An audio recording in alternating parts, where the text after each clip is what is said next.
வீக்கான டெவில் ஃப்ரூட்டை நல்லாவே ஸ்ட்ராங்காக யூஸ் பண்ண சில கேரக்டர்ஸை பற்றின சீரீஸில் இன்றைக்கி பார்ட் 2 வீடியோ தான் பார்க்க போகிறோம்.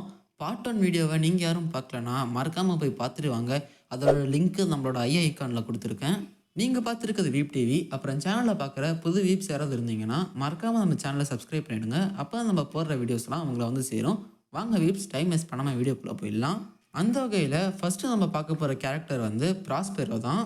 ப்ராஸ்பெரோட டெவில் ஃப்ரூட் வந்து பெரோபெரோனோமி, அதாவது லிக்லிக் டெவில் ஃப்ரூட். இந்த டெவில் ஃப்ரூட்டோட பவர் வச்சு ப்ராஸ்பெரோவால் கேண்டியை உருவாக்க முடியும். இந்த கேண்டியில் என்னடா இருக்குன்னு யோசிச்சிங்கன்னா, கேண்டி வந்து ஒரு நார்மலான முட்டாய் மாதிரி தான். ஆக்சுவலாக இந்த முட்டாய் வந்து ஸ்டார்டிங்கில் ரொம்ப சாஃப்டாக இல்லை பிரிட்டிலாக இருக்கும்.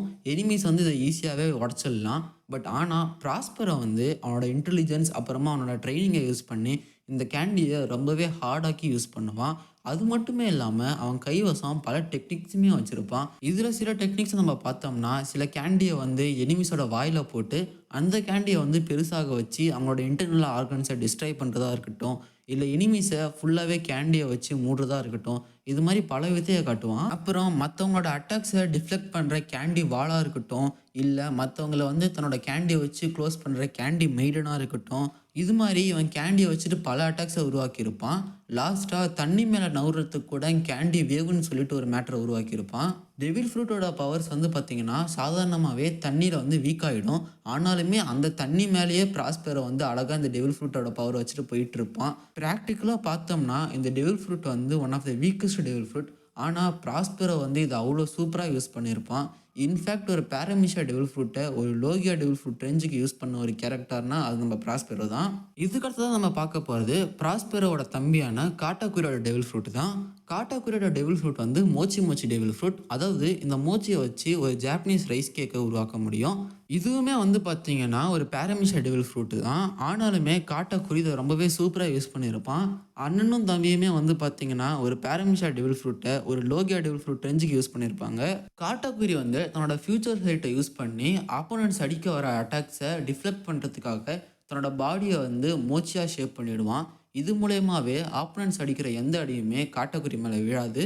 இது மட்டுமே இல்லாமல் பிக்மாம் பைரட் க்ரூலே ப்ராஸ்பெரோவை விட பல மடங்கு பவர்ஃபுல்லான ஒரு கேரக்டர் தான் காட்டாக்குரி. இன்ஃபேக்ட் பிக்மாமுக்கு அடுத்ததாக அவங்க மொத்த க்ரூலுமே ஒன் ஆஃப் த ஸ்ட்ராங்கஸ்ட் கமாண்டரும் காட்டாக்குரி தான். இவ்வளோ ஒரு வீக்கான டெவில் ஃப்ரூட்டை காட்டாக்குரி வந்து ரொம்பவே சூப்பராக யூஸ் பண்ணியிருப்பான். இன்னும் உங்களுக்கு காட்டாக்குரியை பற்றி டீட்டெயிலாக தெரிஞ்சுக்கணுன்னா மேலே ஐஐக்கான கிளிக் பண்ணி பாருங்கள். காட்டாக்குரியை பற்றி டீட்டெயிலாக எக்ஸ்பிளைன் பண்ணி ஒரு வீடியோ போட்டிருக்கோம். இதுக்கடுத்ததாக பார்க்க போகிறது ஹாம் டெவில் ஃப்ரூட்டோட யூசர், அப்புறம் ரெவல்யூஷனரி ஆர்மியோட செகண்ட் கமாண்டரான இவான்கோ தாங்க. இவான்கோவால் இந்த டெவில் ஃப்ரூட் பவரை வச்சு பல ஹார்மோன்ஸை கிரியேட் பண்ண முடியும். இந்த ஹார்மோன்ஸ் வந்து நேச்சுரலாக நம்ம ஹியூமன் ஹார்மோன்ஸான ஆக்சிமோரான், அட்ரினலின், நாரட்ரினலின் இது மாதிரி ஹார்மோன்ஸும் இருக்கும். இல்லைனா ஆர்டிஃபிஷியலாகவே ஃபைட்டிங் கேப்பபிலிட்டிஸை பூஸ்ட் பண்ணுற ஹார்மோன்ஸாகவும் இருக்கும். இந்த டெவில் ஃப்ரூட் வந்து பார்த்திங்கன்னா ப்ராக்டிக்கலாக சில டாக்டர்ஸ்க்கு வேணால் நல்லா யூஸ்ஃபுல்லாக இருக்கும். ஃபைட்டிங்கில் யூஸே இருக்காது. ஆனால் இவன்கோ வந்து ஒரு பெர்வெட்டாக யோசித்து இந்த டெவில் ஃப்ரூட்டை சூப்பராக யூஸ் பண்ணியிருப்பான்.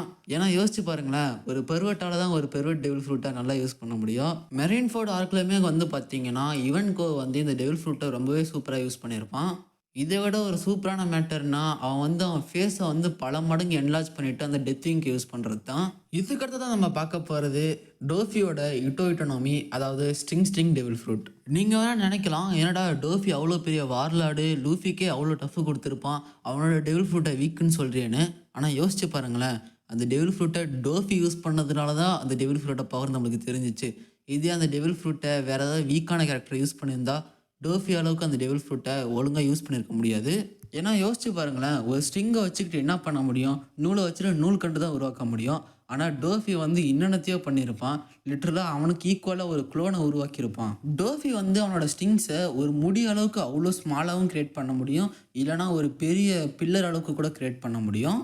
அந்த ஸ்ட்ரிங்ஸை வச்சுக்கிட்டு ஸ்பைடர்மேனுக்கே டஃப் கொடுக்குற அளவுக்கு மேகத்துலலாம் ஒட்டிட்டு பறந்துட்டு இருப்பான். இது எல்லாமே ஒரு நார்மலான கேரக்டர்கிட்ட இந்த டெவில் ஃப்ரூட் கிடச்சி அவனால் இந்த பவரை பண்ண முடியுமான்னு கேட்டால் முடியாது. ஆனால் டோஃபி கிட்ட இருக்கிறதுனால தான் இதை பண்ண முடிஞ்சிச்சு.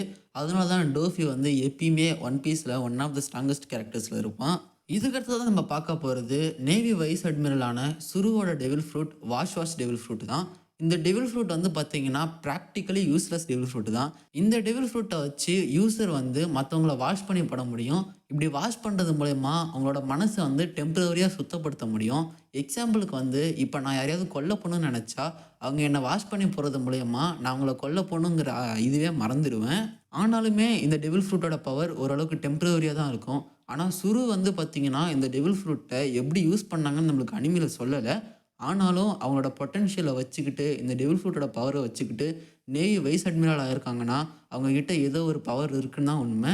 இதுக்கு அடுத்ததா இருக்க devil fruit, revive devil fruit, அதாவது ப்ரூக்கோட டெவில் ஃப்ரூட். இந்த டெவில் ஃப்ரூட்டை சாவறது மூலயமா ஒரு யூசரால செத்ததுக்கு அப்புறமும் மறுபடியும் ஒரு டைம் உயிரோட வர முடியும். இந்த டெவில் ஃப்ரூட் வந்து பார்த்தீங்கன்னா, யூசர் செத்ததுக்கு அப்புறமா உடனே அவங்களோட சோலை ரிட்டர்ன் பண்ணிடும். அதனால அவங்களுக்கு சதை எல்லாமே இருக்கும். பட் ஆனா ப்ரூக்குக்கு வந்து பார்த்தீங்கன்னா, எலும்பு தான் இருக்கும். இதோட ரீசன் என்னன்னா, ப்ரூக் வந்து சோலா மறைஞ்சு போனதுக்கப்புறம், அவன் சோல் வந்து அவனோட உடம்ப கண்டுபிடிக்கிறதுக்கு ரொம்ப நேரம் ஆயிடும். இந்த டைம்ல வந்து பார்த்தீங்கன்னா, ப்ரூக்கோட சதை எல்லாமே காணாம போயிட்டு, அவனோட எலும்பு மட்டும் தான் இருக்கும். இது பெரிய வீக்னஸான்னு கேட்டிங்கன்னா, ப்ரூக்கோட ஒன் ஆஃப் த ஸ்ட்ரென்த்தே இதுதான்.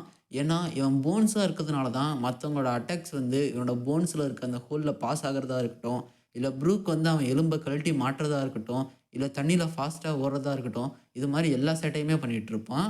இது மட்டுமே இல்லாம டெம்பரவரியா மத்த சோல்ஸோட பவர் கூட இன்டராக்ட் பண்றதையும் அன்லாக் பண்ணியிருப்பான். இதுக்கு அடுத்ததா நம்ம கடைசியா பார்க்க போறது கிராக்கரோட ஒரு டெவில் ஃப்ரூட்டான பிரிஸ்க் பிரிஸ்க் நோமி தான். இந்த டெவில் ஃப்ரூட்டை வச்சுக்கிட்டு கிராக்கரால பிஸ்கெட்ஸ் உருவாக்க முடியும். இந்த பிஸ்கெட்ஸை வச்சு நம்மளால ஃபைட்ல என்னங்க பெருசா சாதிச்சிட முடியும்? பிஸ்கெட்டை வச்சு மத்த யாராவது ஒரு பிஸ்கெட் கடை ஓப்பன் பண்ணா கூட நம்ம 4 காசு பார்க்கலாம். ஆனா கிராக்கர் வந்து அவனோட மூளையை யூஸ் பண்ணி இந்த பிஸ்கெட்ஸை ஃபைட்டுக்கு சூப்பராகவே யூஸ் பண்ணியிருப்பான். இந்த கிராக்கர் உருவாக்குற பிஸ்கெட்ஸ் எல்லாமே வந்து பார்த்தீங்கன்னா, ரொம்பவே ஸ்ட்ராங்கா இருக்கும். எந்த அளவுக்குனா, இந்த பிஸ்கெட்ஸே அவன் ஒரு ஆர்மரா போட்டிருப்பான். இதையும் தாண்டி ஒரு படி மேல இந்த பிஸ்கெட்ஸை வச்சு அவன் பல சோல்ஜர்ஸை உருவாக்குவான். லூஃபி கூட சண்டை போடுறப்பயே கிராக்கர் வந்து இந்த பிஸ்கெட் சோல்ஜர் கூட தான் ஒளிஞ்சிட்டு இருப்பான். இந்த பிஸ்கெட் சோல்ஜரை தோக்கடிக்கிறதுக்கே லூஃபி வந்து லிட்டரலாக செத்து தான் பொழப்பான். அதில் தான் லூஃபியோட ஒன் ஆஃப் த கியர்ஸில் வர டேங்க் மேனுமே நம்மளுக்கு காட்டுவாங்க. அது காட்டினதோட சரி, நம்மளுக்கு அப்புறமா காட்டவே மாட்டாங்க அனிமியில். இந்த பிஸ்கெட்ஸோட வீக்னஸே தண்ணி தான். அதை கண்டுபிடிச்சதுக்கப்புறம் லூஃபி வந்து எல்லாத்தையும் தண்ணியில் முக்கிட்டு பிஸ்கெட்டை அவன் மட்டும் சாப்பிட ஆரம்பிச்சிருவான். இது மட்டுமே இல்லாமல் இந்த பிஸ்கெட்ஸ்க்கு எக்ஸ்டர்னலாகவும் ஒரு வீக்னஸ் இருக்குது. அதை வந்து பிளாக் பியர்ட் பைரட்ஸில் இருக்க வேன் ஆத்தர் கண்டுபிடிச்சிட்டு அந்த பிஸ்கெட் சோல்ஜர்ஸ் எல்லாத்தையுமே ஒன் ஷாட் பண்ணிவிடுவான். லிட்ரலாக லூஃபி ஒரு பிஸ்கெட் சோல்ஜரை சாவடிக்கிறதுக்கே அவ்வளோ கஷ்டப்பட்டிருப்பான். ஆனால் வேன் ஆர்த்தர் வந்து பார்த்தீங்கன்னா நிமிஷத்துக்கு நிமிஷம் ஒவ்வொன்றத்தையாக சாவடிச்சிட்டு போவான். பட் ஆனாலுமே இந்த ஒரு மொக்கையான டெவில் ஃப்ரூட்டையுமே நம்ம கிராக்கர் ரொம்பவே சூப்பராக யூஸ் பண்ணியிருப்பான். அதனால தான் இந்த வீடியோலேயே அவன் இடம் பிடிச்சிருக்கான். ஸோ அவ்வளோதான் வீப்ஸ், இதோட இந்த வீடியோ முடிஞ்சிச்சு. வீடியோ பிடிச்சிருந்தா லைக் பண்ணிவிட்டு மறக்காம நம்ம சேனலை சப்ஸ்கிரைப் பண்ணிவிடுங்க. அப்போ தான் நம்ம போடுற வீடியோஸ்லாம் உங்களை வந்து சேரும். மேலும் உங்களுக்கு ஏதாவது வீக்கான டெவில் ஃப்ரூட்டை ஸ்ட்ராங்காக யூஸ் பண்ணுற கேரக்டர்ஸை பற்றி தெரியும்னா கமெண்ட்டில் போடுங்க. அதையும் பற்றி டிஸ்கஸ் பண்ணலாம். அடுத்த வீடியோவில் உங்களை பார்க்குற வரைக்கும் டாட்டா பை பை.